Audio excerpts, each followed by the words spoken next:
दिनों बेमौसम बारिश और ठनका आसमान से कहर बरपा रहा है। बिहार के कई जिलों में ठनका गिरने से 13 लोगों की मौत हो चुकी है, जिसमें बेगूसराय से लेकर दरभंगा, मधुबनी से लेकर समस्तीपुर तक आसमानी आफत बरस रही है। इस रिपोर्ट के जरिए समझिए कि कैसे बिहार में ठनका लोगों की मौत बनकर बरस रहा है और इससे बचने के उपाय भी क्या हैं। बिहार में अभी गर्मी ने तपाना शुरू किया है। बारिश के मौसम में अभी कई महीने बाकी हैं। ठनका ने अभी से कहर बरपाना शुरू कर दिया है। बिहार में ठनका गिरने से 13 लोगों की मौत हो गई है। आसमान से बरसती आग से बेगूसराय में 5, दरभंगा में 3, मधुबनी में 3 और समस्तीपुर में 2 लोगों की जान चली गई है। वहीं कई लोग गंभीर रूप से झुलस गए हैं, जो अस्पताल के बेड पर पड़े हैं। बेगूसराय में ठनका गिरने से 5 लोगों की मौत हो गई। बलिया थाना क्षेत्र के भगतपुर पंचायत में ठनका गिरने से खेत में काम कर रहे पति पत्नी दोनों झुलस गए। पति की अस्पताल जाते जाते मौत हो गई, जबकि पत्नी का अभी भी इलाज चल रहा है।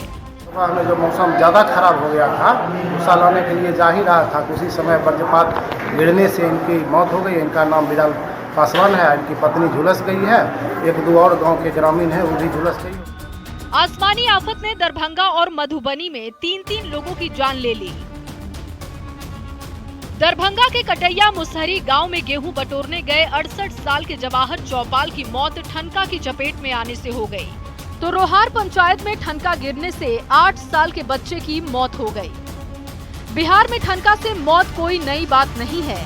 बरसात के मौसम में अक्सर ठनका की चपेट में आने से लोगों की मौत होती रहती है, लेकिन इस बार बरसात से पहले और गर्मी के शुरुआत में ही मौत का सिलसिला शुरू हो गया है, जो कि चिंता वाली बात है। Bureau report, news 18। तो बिहार में ठनका गिरने से 13 लोगों की मौत हुई है। बेगूसराय की अगर बात करें तो यहां 5 की मौत हो चुकी है। अलग अलग जगहों पर ये मौत के आंकड़े दिखाई दिए हैं। दरभंगा की बात करते हैं तो दरभंगा में 3, मधुबनी में 3 और समस्तीपुर में 2 लोगों की मौत हुई है।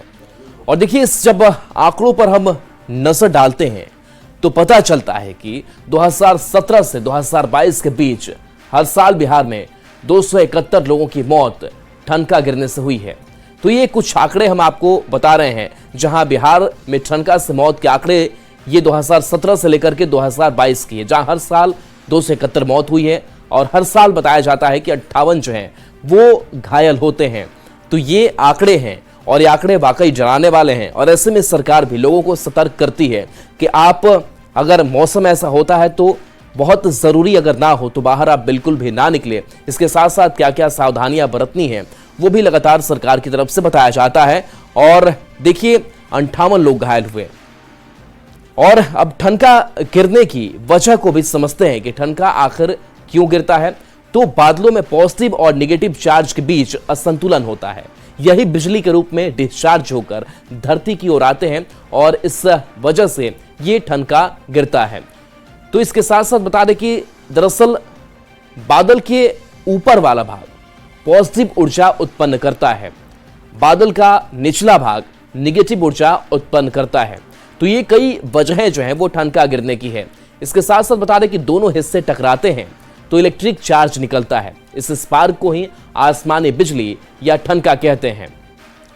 अब देखिए, ठनका से खुद को बचाए कैसे, तो मौसम पर नजर रखना जरूरी है। मौसम विभाग अलर्ट भी जारी करता रहता है और मौसम विभाग जो भी अलर्ट जारी करता है उस अलर्ट पर आपको भी नजर रखना होगा। इसके साथ ही बारिश के मौसम में घर से आप ना निकलें और इसको लेकर के लगातार अपील भी की जाती है। गरज चमक की स्थिति में सुरक्षित जगह तलाश कर खड़े हो जाए। कम ऊंचाई वाली इमारत या गाड़ी में आप शरण ले सकते हैं, जिससे आप ठनका को खुद से बचा सकते हैं। और इस बात को भी हमेशा ख्याल में रखें कि जहां बिजली के पोल के पास आप ना खड़े हो। मोबाइल अगर आपके पास है तो उसको स्विच ऑफ कर दें, उसको आप बंद कर दें। तो इसके साथ ही बारिश और बिजली कड़कने की स्थिति में अपने मोबाइल को बंद कर दें। और ठनका से खुद को बचाने के लिए खुले मैदानों, ऊंची इमारत पेड़ों और पानी से आप दूर रहें, क्योंकि अगर आप इसके पास होंगे तो ठनका की चपेट में आने की संभावना ज्यादा हो जाती है। और देखिए, ठनका अगर गिरता है तो क्या करना होगा आपको। तो ठनका अगर गिरता है तो जमीन पर आप लेट जाएं, अपने हाथों को सिर के ऊपर रखें।